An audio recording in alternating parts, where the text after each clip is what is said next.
Oi,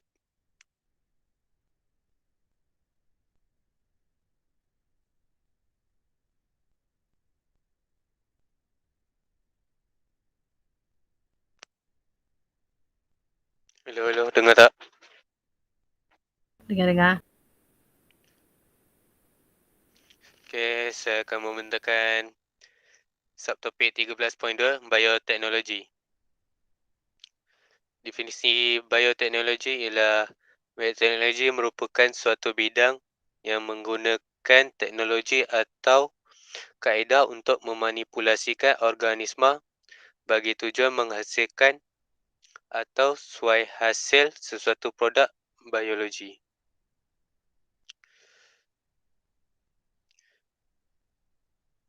Bioteknologi bertujuan untuk meningkatkan mutu hasil keluaran ternakan atau tanaman. Bioteknologi ni dia ada 4 komponen utama daripada 10, iaitu hijau, putih, kuning dan biru.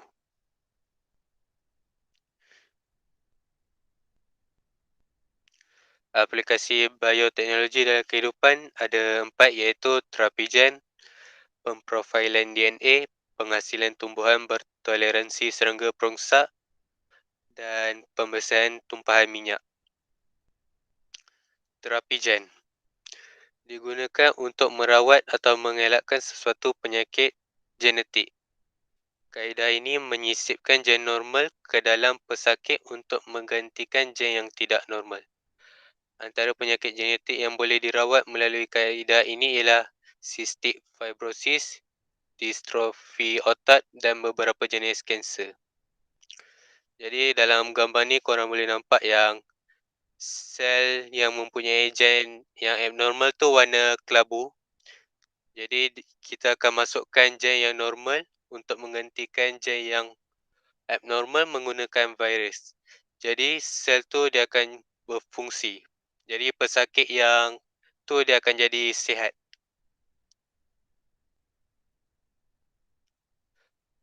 Pemprofilan DNA. Teknik forensik untuk mengenal pasti individu berdasarkan DNA mereka. DNA individu adalah unik dan berbeza antara satu sama lain kecuali kembar seiras. Sampel DNA daripada darah, air mani atau kulit boleh digunakan untuk menentukan seseorang individu.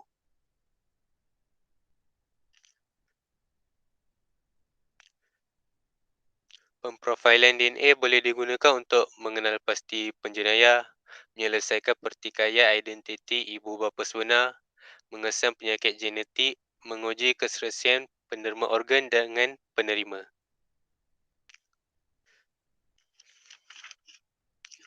Cara dia ialah dengan kita, yang pertama ialah sampel darah, air atau sampel darah, air mani atau kulit diambil dari tempat kejadian. Yang kedua, DNA diekstrak daripada tempat kejadian. Ketiga, enzim pembatasan memotong DNA kepada fragmen DNA yang berlainan saiz. Empat, sampel yang kini mengandungi fragmen DNA yang berlainan saiz dipisahkan melalui elektroforesis gel. Yang kelima, fragmen DNA yang berlainan dipindahkan daripada gel ke membran nilon. Protoradioaktif ditambah kepada membran nilon. Filem X-ray kemudiannya diletakkan di atas membran nilon. Akhir sekali, filem X-ray diproses dan kedudukan jalur DNA yang membentuk profil DNA akan dihasilkan. Ini contoh soalan daripada muka surat 291. Jadi soalan dia, antara suspek 1, 2 dan 3, siapakah yang paling mungkin seorang pembunuh? Jadi cara nak dapat ni, korang boleh guna pembaris. Korang letak pembaris dekat bahagian DNA dari bahagian bilah pisau yang bukan warna biru tu. Jadi kalau bila korang gariskan dekat semua tu, korang boleh nampak dia punya DNA dengan suspek, DNA dari bahagian bilah pisau dengan DNA dari suspek kedua semua matching. Jadi jalur kedua ialah dia punya pembunuh lah. Sebab susunan jalur fragmen DNA suspek 2 adalah sepadan dengan DNA yang dijumpai pada bilah pisau. Penghasilan tumbuhan bertoleransi serangga perosak. Jadi toleransi ni bermaksud ia tidak mudah dimusnahkan oleh serangga perosak. Kapas BT terhasil daripada suntikan Bacillus thuringiensis BT. Bakteria ini mampu mengeluarkan bahan racun. Oleh itu, BT menjadi toleransi kepada ulat perosak kapas. Selain kapas, teknik ini juga boleh digunakan pada tanaman lain seperti jagung dan terung. Ini dapat menjimatkan kos racun serangga perosak dan meningkatkan pengeluaran hasil kapas. Jadi racun perosak ni tak bagus lah sebab dia dapat bagi kesan dekat alam sekitar. Bila kita guna BT ni, kita dapat mengurangkan penggunaan racun perosak. Dalam masa yang sama, kita dapat mengurangkan kesan dekat alam sekitar. Ini korang boleh rujuk dekat buku teks kalau tak jelas. Muka surat 287. Jadi ini menunjukkan hasil yang kapas tanpa BT dengan BT. Korang boleh nampak perbezaan. Dia punya dari segi saiz. Kalau bagi jagung, dia punya warna memang beza. Gen yang menghasilkan toksik BT daripada bakteria Bacillus thuringiensis dimasukkan ke dalam genom tumbuhan. Selepas itu, serangga perosak akan makan tumbuhan yang akan mengeluarkan toksik BT. Toksin mengganggu sistem pencernaan serangga perosak dan menyebabkan serangga perosak mati. Jadi bermakna ni tumbuhan ni sendiri yang menghasilkan dia punya racun. Pembersihan tumpahan minyak.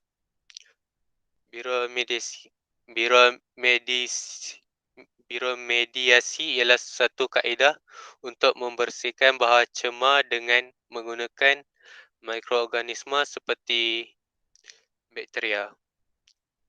Teknik ini berkesan dalam merawat pencemaran minyak akibat tumpahan minyak di lautan.